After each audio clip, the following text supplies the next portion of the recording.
আমাদের আজকের যাত্রা শুরু হয়েছিল হিমাচল প্রদেশের অপূর্ব সুন্দর শহর কল্পা থেকে।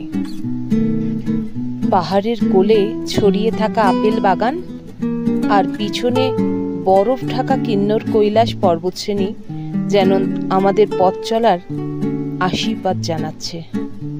গাড়ি ধীরে ধীরে বাঁক নিতে নিতে নামতে থাকে, আর সাথে সাথে চোখে পড়ে বাষ্পা নদীর ঝর্ণার মতো কলকল ধ্বনি। এই নদী আমাদের সঙ্গী হয়ে নিয়ে যাবে সাংলা উপত্যকার দিকে।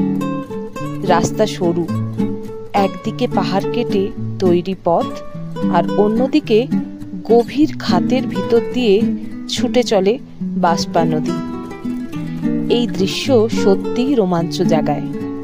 পথে মাঝে মাঝে ছোট গ্রাম চোখে পড়বে, কাঠের তৈরি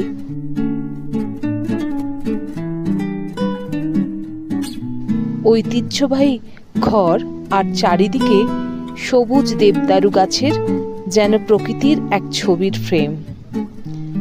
এরপর আমরা পৌঁছে যাই সাংলা ভ্যালিতে। সেখানে প্রকৃতির রং আরো গাঢ়, সবুজ ঘাস, আপেল আর আখরোটের বাগান, সাথে কাঠের পুরানো মন্দির আর সুন্দর বাজার। মানুষজনের মুখে এখনো ঐতিহ্যবাহী পোশাকের ছোঁয়া।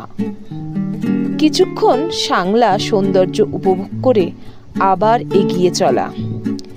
এবার পথ আরো রোমাঞ্চকর, কারণ আমরা চলেছি ভারতের শেষ গ্রাম ছিটকুলের পথে। রাস্তা সরু, পাহাড়ের বুক চিরে তৈরি হয়েছে।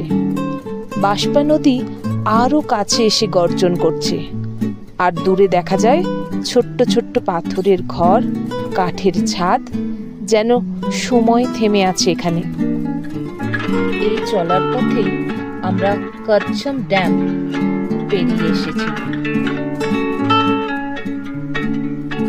দেখো, বাষ্পা নদী কিন্তু আমাদের সঙ্গী হয়েই এগিয়ে চলেছে আমাদের সাথে।